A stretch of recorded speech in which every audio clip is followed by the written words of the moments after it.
Global News Talk with myself, Tommy Boyd, and yourself at home. If you're listening live, good evening in the UK, good day around the world. If you're podcasting wherever you are, hello to you. There's a book out in the United States. It's been out for 50 years. It's called Atlas Shrugged. And Amazon store it under fantasy because it's a kind of a novel, and it tells the story of what happens when all America's competent people decide to pull out of the system. And they flee to the hills and live in a kind of an enclave in Colorado, led by a guy called John Galt. And when these people, these opportunity seekers, these makers and shakers, these movers, these doers, are out of the system, it collapses. Because all it's got to fall back on is bureaucracy and expensive politicians who want to control things. And the reason these movers and shakers and doers want to go and live in the hills is because they're fed up with having their genius and their great ideas and their great initiatives softened, diluted and thwarted by bureaucracy and politicians who want to control. And what happens is that the American economy and the world economy simply bellies up. Because according to the author of the book, what sustains everything and everybody on this planet, at least in the so-called civilized world, are the thinkers and the doers and the achievers and the inventors and the creators and the enterprising and the industrious intelligentsia. So with the world in a mess, the population has to go to these people and say, will you please come back and help us out of this mess? Now, this book has been sloshing around towards the bottom of the book sales of Amazon for 10 and 20 years. But suddenly, it's in the top 50, top 30, heading for the top 10. It's actually outselling Barack Obama's book, The Audacity of Hope. And what people are saying is that we are now, around planet Earth, we are now in the same state of affairs that the world found itself in this book, Atlas Shrugged, by Ayn Rand, who was Russian, by the way, but came to live in America when she was quite young. Now, what is going on in the United States is that, partly fueled and inspired by this book, a number of libertarians, a number of people who believe in reducing the amount of government and reducing the amount of bureaucracy and reducing the amount of money that is spent on shoring up institutions and people that are never going to be prosperous or valuable and give anything back is wrong. And it seems that the way the world plots itself out of this fictional recession, which is very similar to the one that we're in now, is by allowing everybody the freedom, giving everybody the opportunity to make the best of themselves. And yes, money plays a big part in all of this. But the author of the book says that we shouldn't be frightened of making money, and we shouldn't be embarrassed of saying so, and we certainly shouldn't be embarrassed if we do. It's Global News Talk, but we are enjoying a moment talking about the country from which these programmes are broadcast, which is the United Kingdom. I'm quite happy to field all comments on what I'm talking about here. I would not fear a revolution in this country. I'm not supporting, I'm not provoking or suggesting one. I am speculating that it would do us a lot of good in the United Kingdom. It did the French a lot of good to bring down those ancient regimes which had inflicted their tyranny on the French for such a long time, and they still get together and sing the Marseillaise to the top of their voices on Bastille Day. How fantastic. And when they threw the Germans out, what a day. What a day.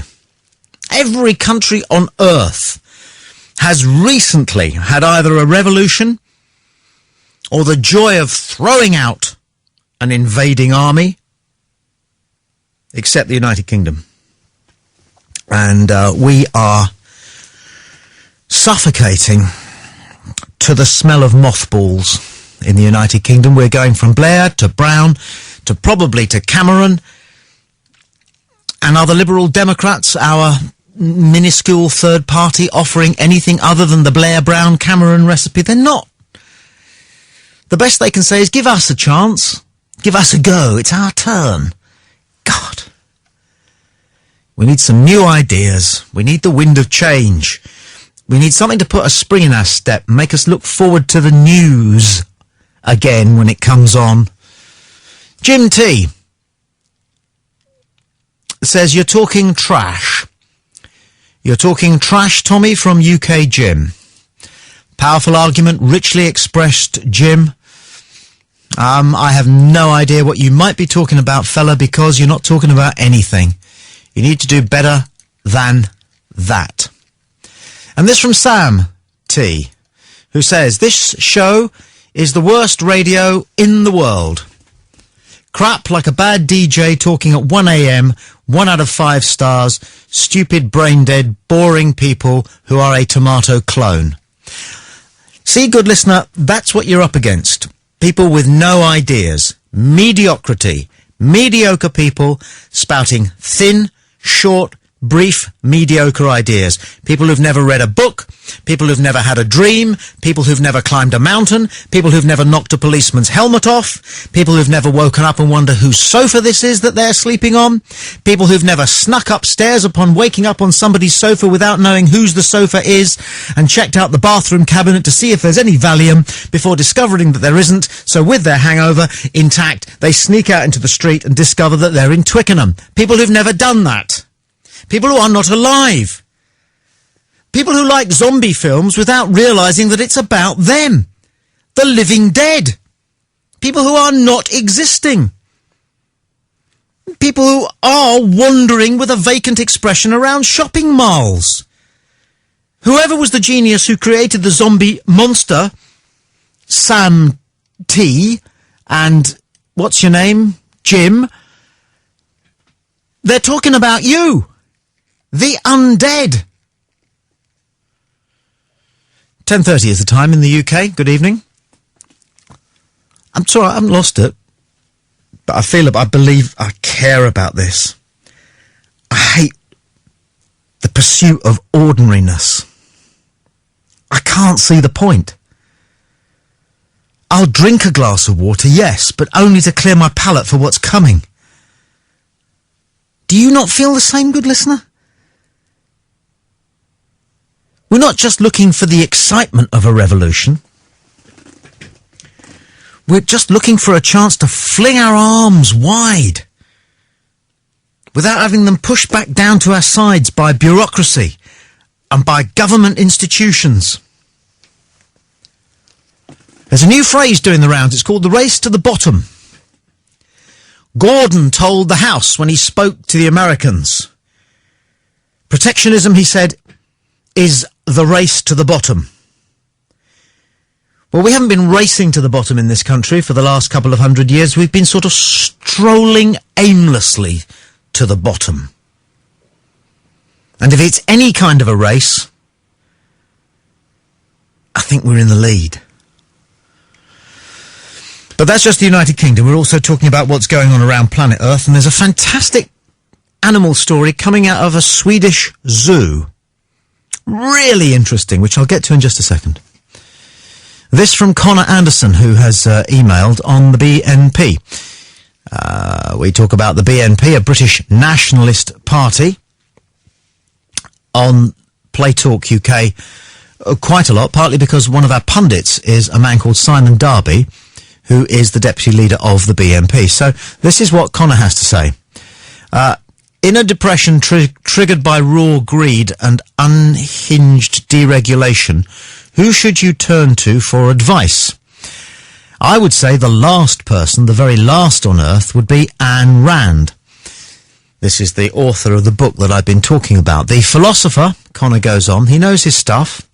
The philosopher queen of America's billionaire CEOs, a woman who wrote a book called The Virtue of Selfishness and meant every word. Yet she is one of the strange beneficiaries of this crash. Her philosophy was summarized perfectly on the 30th of December 2004, when it was becoming clear that the Boxing Day tsunami had washed away whole generations in Southeast Asia. The Ayn Rand Institute sent out a stark press release. It was headed, US should not help tsunami victims, do not give cash, do not send help, leave them. This was not a random piece of spite. It expressed with admirable clarity a philosophy that has influenced some of the most powerful people in the world. Well, Connor, that's interesting. You have, in a short time, done some research, and good on you if you have, because unlike so many people, you kind of got up off your ass and went to find out what the fuss was about, or else you already knew this. Don't quite see why your email is headed the BNP and freedom of speech. But we'll come back to that. Or else you knew about this book by Ayn Rand, in which case, again, power to you. You've got your eyes open. You're checking out the world. You're finding out what's going on around you, what other people think, how other people do their things. But I suspect you're young. Because you see, what I'm talking about, Connor, is the fact that we need a touch on the tiller. We need a bit of redirection.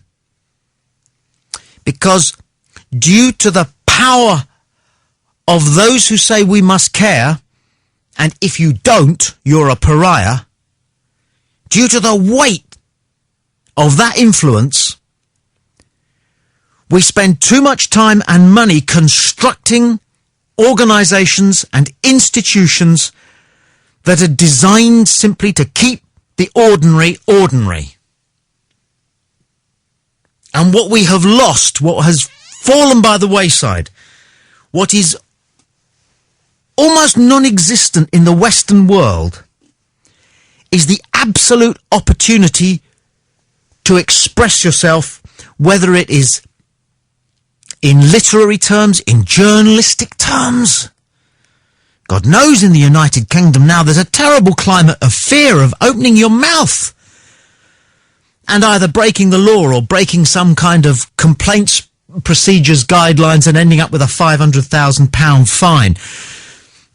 There is virtually no opportunity, no sense of freedom, allowing British people, and I suspect most European people, and with Obama in the White House, a decreasing number of American people, the opportunity to be what they want to be.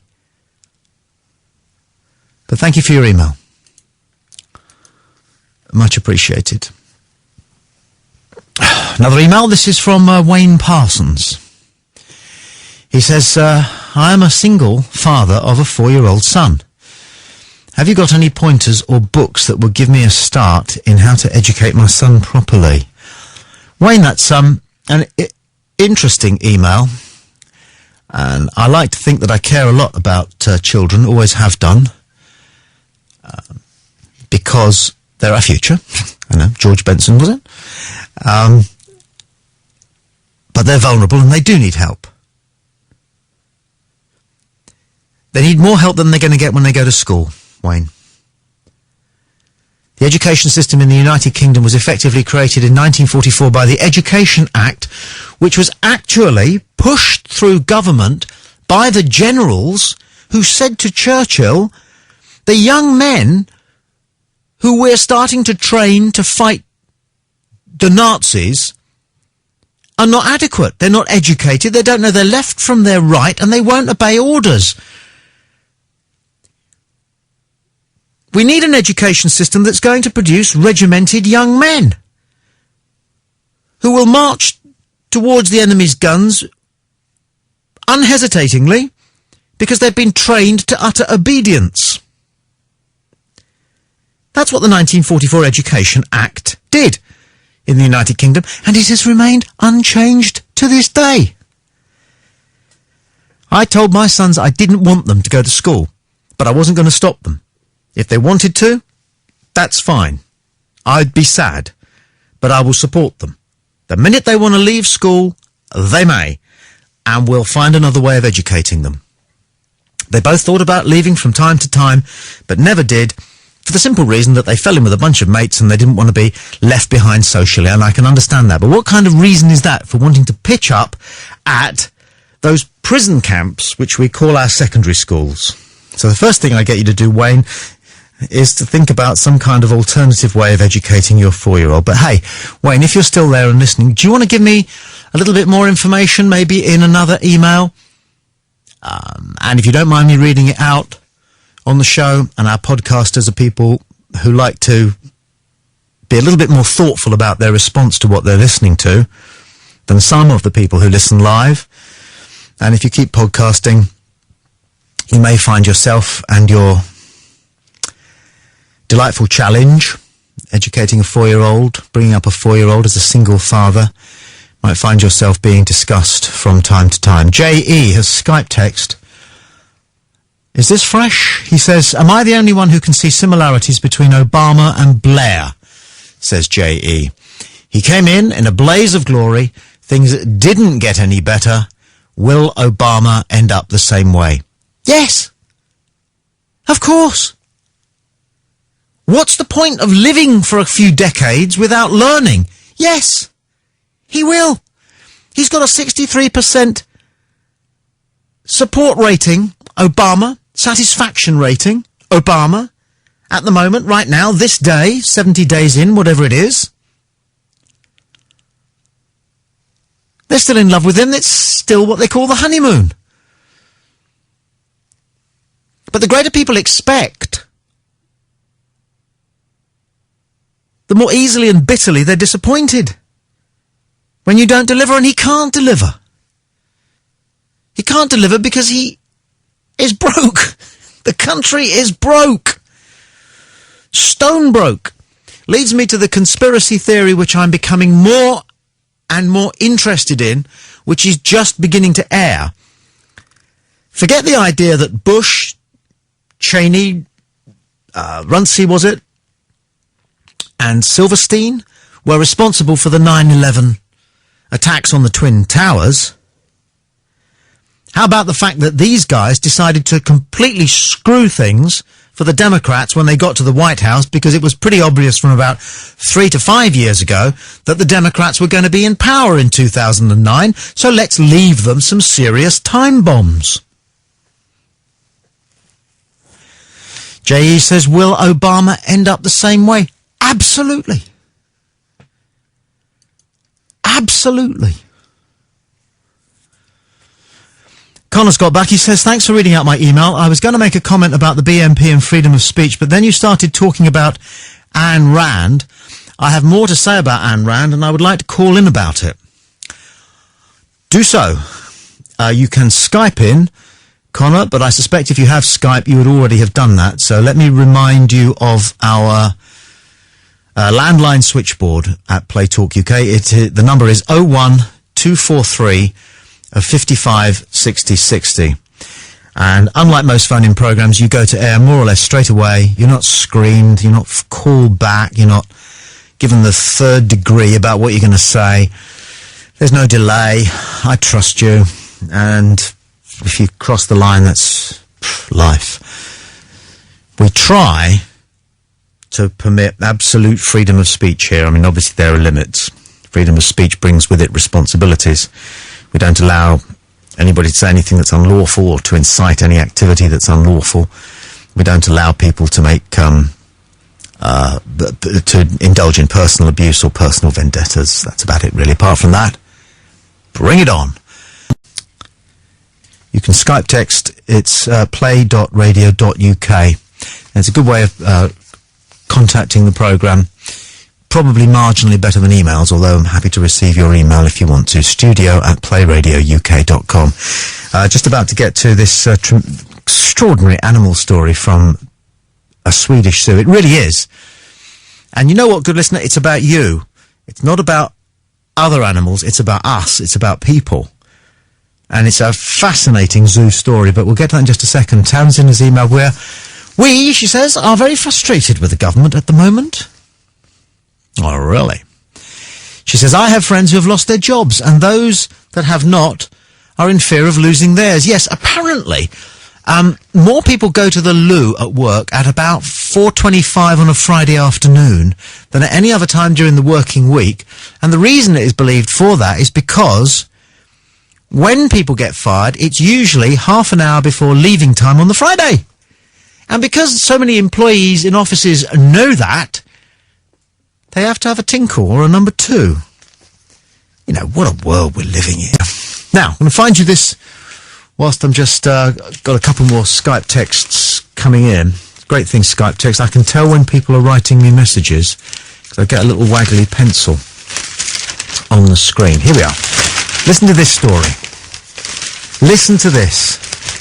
It'll take about a minute for me to get this one across to you. You might know it. I doubt it. Right? But the payoff to this story will make you despair. It's an animal story. It's about a chimpanzee.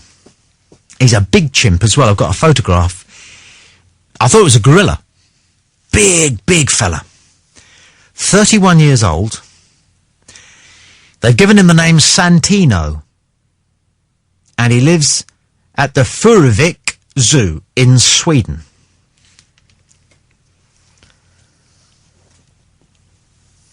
And he likes to chuck stones at the public. Wouldn't you?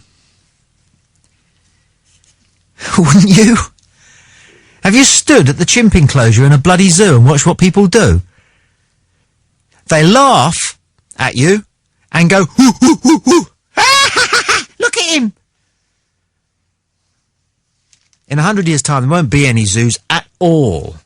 And people will be amazed that we allowed it to go on. Anyway. So even Swedes, obviously, turn up at the zoo to take the piss out of the gorilla. Chimpanzee. So what Santino does is he chucks stones at them. Good for him. Good for Santino. But the zoo keepers noticed that he always seemed to have a ready supply of stones, and they couldn't work out how he got them. So one of the zookeepers, when they locked up for the night, he snuck back and he watched Santino. Santoro's a tennis player. Probably not as clever as this chimpanzee. What the chimpanzee did was during the night, he would go down into the moat, which was designed to keep him in, and he would collect an arsenal of stones, and he would bring them up to the very place where he could get closest to the public and chuck stones at their head, and he would store them. He would make a stack of stones. And then when they started taking the piss, he could lob a stone at their head.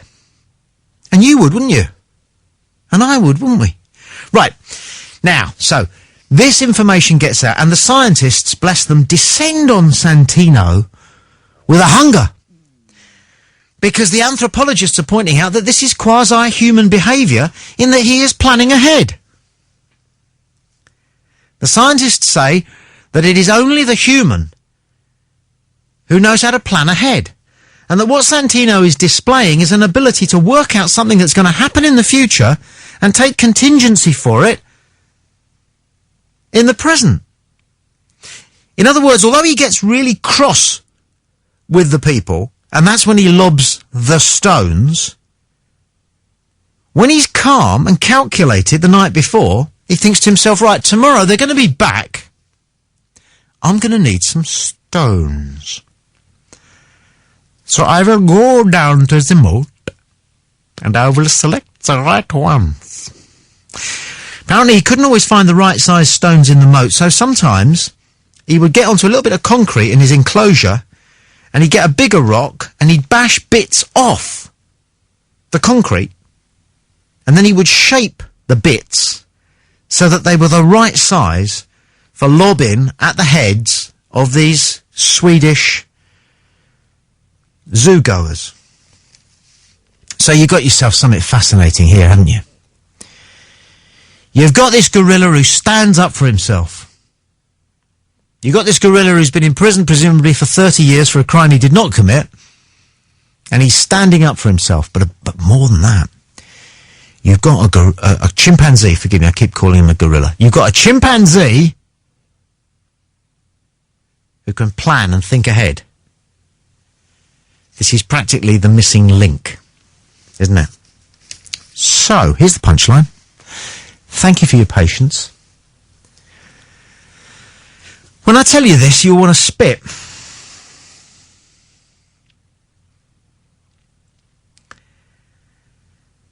The zookeepers decided that there was only one way to control his behaviour. Not talk to him about his needs. Not tell the public to treat him with respect. Not, best of all, take him back to the jungle and let him have his freedom. Good listener. They cut his balls off.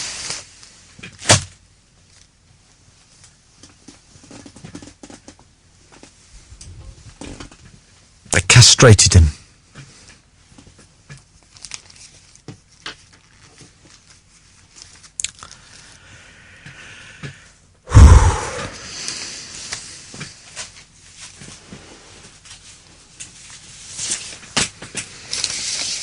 Did you see One Flew Over the Cuckoo's Nest? Yeah. I know. Well, this comes back to what I was talking about at 10 o'clock an hour ago. This is what's going on with all of us. This is what's happening to all of us. Our zookeepers are cutting our bloody balls off. We have this urge in us to be free. We have this urge in us to express ourselves, to become as close to what we want to be, to who we think we really are, as we possibly can. And the mountains of red tape and the castle walls of bureaucracy that surround us, and the dead weight of government on our shoulders, is no different from the pen that they kept that poor bloody chimpanzee in for 30 years before, when he really, really tried to be what he really needed to be, they cut his balls off.